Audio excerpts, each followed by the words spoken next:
नमस्कार दोस्तों, स्वागत है आपका हमारे YouTube चैनल द अर्थ में। दोस्तों, आज अपन बात करते हैं कक्षा 10 के सामाजिक अध्ययन की अर्थशास्त्र पार्ट की, जिसमें आर्थिक अवधारणाएं एवं नियोजन की अपन बात करते हैं। दोस्तों, आर्थिक अवधारणा एवं नियोजन टॉपिक के अंदर अपन ने राष्ट्रीय आय के बारे में बात कर ली थी। किसी भी अर्थव्यवस्था के लिए राष्ट्रीय आय क्यों महत्वपूर्ण है उसके बारे में बात की थी।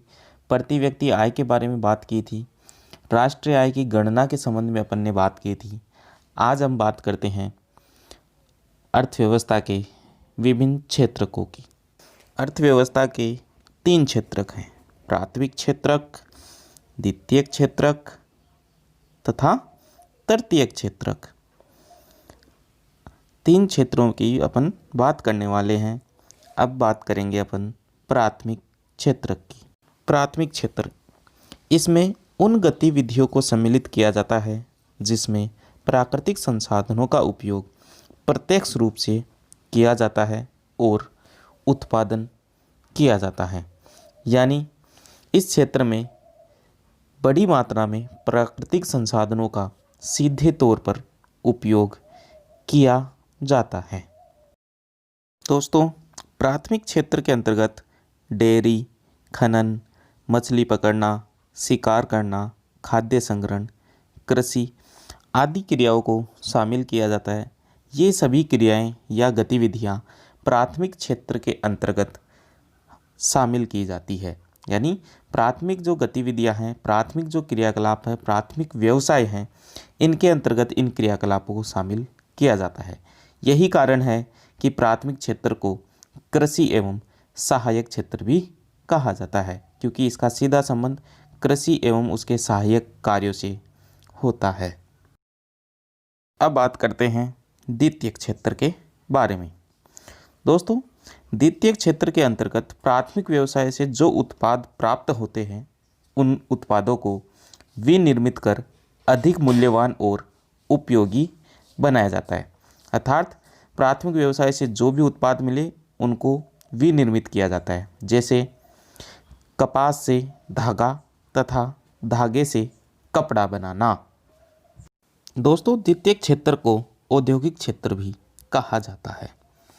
क्योंकि द्वितीयक क्षेत्र के अंतर्गत प्राथमिक व्यवसाय से जो भी या प्राथमिक क्षेत्र से जो भी उत्पाद है प्राप्त किए जाते हैं, उन उत्पादों को या उन उत्पादों का रूप परिवर्तित कर उसको अधिक मूल्यवान और उपयोगी बनाने का कार्य द्वितीयक व्यवसायों में किया जाता है। अर्थात इसमें वस्तु का जो निर्माण है उससे लेकर वस्तु को विनिर्मित करने तक का जो भी कार्य है वह कारखानों या उद्योगों में किया जाता है। यही कारण है कि द्वितीयक क्षेत्र को औद्योगिक क्षेत्र भी कहा जाता है। अब बात करते हैं दोस्तों तृतीयक क्षेत्र के बारे में। दोस्तों, तृतीयक क्षेत्र है वह प्राथमिक द्वितीयक दोनों क्षेत्रों के जो विकास है उसको सहयोग प्रदान करता है। दोस्तों, इसके अंतर्गत वस्तुओं का उत्पादन है वह नहीं किया जाता, बल्कि वस्तुओं के उत्पादन की जो प्रक्रिया है उसमें सहयोग है वह प्रदान किया जाता है। दोस्तों, उदाहरण के तौर पे देखें तो प्राथमिक और द्वितीयक क्षेत्र के द्वारा जिन वस्तुओं को उत्पादित किया जाता है उन वस्तुओं को थोक एवं खुदरा विक्रेताओं को बेचने के लिए बड़ी मात्रा में परिवहन के साधनों के रूप में ट्रकों, रेलगाड़ियों आदि की आवश्यकता पड़ती है। यानी परिवहन की उपलब्धता आवश्यक होती है। कभी कभी इन वस्तुओं को गोदामों में भंडारण करने की भी आवश्यकता पड़ जाती है, जो कि तृतीयक क्षेत्र के द्वारा उपलब्ध करवाई जाती है। अर्थात अपन ने बात की थी कि तृतीयक क्षेत्र है वस्तु का क्या नहीं करते थे, उत्पादन नहीं करते, बल्कि उत्पादन की जो प्रक्रिया है उसमें क्या करते थे, सहयोग करते थे। अर्थात अभी अपन ने उदाहरण के तौर पे समझा कि वस्तुओं को बेचने के लिए, विक्रेताओं तक पहुंचाने के लिए या विक्रेताओं द्वारा मांग क्षेत्रों में पहुंचाने के लिए परिवहन के साधनों की क्या पड़ी, आवश्यकताएं पड़ी। तो वह जो सेवा है वह किसने उपलब्ध करवाई, तृतीयक क्षेत्र ने उपलब्ध करवाई। अर्थात तृतीयक क्षेत्र के अंतर्गत परिवहन, भंडारण, संचार, बैंकिंग सेवाएं और व्यापार आदि सेवाओं या गतिविधियों को सम्मिलित किया जाता है। इसीलिए इस क्षेत्र को सेवा क्षेत्र भी कहा जाता है। अब बात करते हैं दोस्तों कि उत्पादन की प्रक्रिया में तृतीयक क्षेत्र का जो योगदान है, जो महत्व है, वह निरंतर बढ़ता जा रहा है। क्या इसके कारण है, क्या योगदान है? देश की जीडीपी अर्थात सकल घरेलू उत्पाद में कितना हिस्सा यह क्षेत्र निभा रहा है? रोजगार में वृद्धि हुई है या नहीं हुई है? इन सभी तथ्यों के बारे में अपन अब अध्ययन करते हैं। ध्यान से सुनिएगा दोस्तों। पीछे के कई वर्षों को अगर देखा जाए तो अर्थव्यवस्था में सभी क्षेत्रों के जो उत्पादन की जो प्रक्रिया है उसमें उल्लेखनीय जो वृद्धि है वह दर्ज की गई है।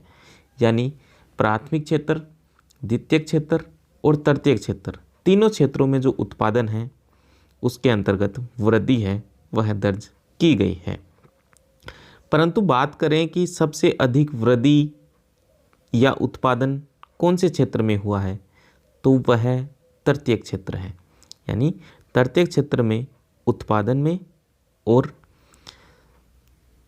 जीडीपी में, दोनों में जो योगदान है तृतीयक क्षेत्र का वह निरंतर बढ़ रहा है। भारत की बात करें तो भारत में तृतीयक क्षेत्र है वह सबसे बड़े उत्पादक क्षेत्र के रूप में सामने आया है। भारत में यद्यपि सकल घरेलू उत्पाद में तीनों क्षेत्रों की हिस्सेदारी में परिवर्तन होता आया है। देश में लगभग आधे श्रमिक हैं वे प्राथमिक क्षेत्रों में कार्यरत हैं और उनका जो मुख्य कार्य है वह है कृषि का कार्य, यानी कृषि कर रहे हैं। आधी जनसंख्या है वह कृषि कार्यों में प्रयुक्त है। अगर बात करें कि कृषि कार्यों में जनसंख्या बड़े स्तर में कार्यरत है तो सकल घरेलू जीडीपी में कितना योगदान देता है, तो प्राथमिक क्षेत्र में जीडीपी जो है उसके अंतर्गत वह अपना 15% योगदान देता है। जीडीपी का 15% योगदान प्राथमिक क्षेत्र देता है। अगर बात करें द्वितीयक तथा तृतीयक क्षेत्र की, तो ये दोनों क्षेत्र मिलकर लगभग 85% से भी अधिक हिस्सा है वे जीडीपी में दे रहे हैं, सकल घरेलू उत्पाद में दे रहे हैं और बड़ी मात्रा में रोजगार का जो सृजन है वह भी वर्तमान में तृतीयक क्षेत्र में बढ़ा है। तो दोस्तों इसी के साथ अपने अर्थव्यवस्था के तीनों क्षेत्र हैं वे कंप्लीट होते हैं। दोस्तों उम्मीद करता हूँ आपको हमारा वीडियो पसंद आया होगा। अगर आपको हमारा वीडियो पसंद आए तो ज़्यादा से ज़्यादा लाइक, शेयर तथा सब्सक्राइब ज़रूर कीजिए। बाकी का चैप्टर अपन आगे की क्लास में देखने वाले हैं। धन्यवाद। जय हिंद, जय भारत।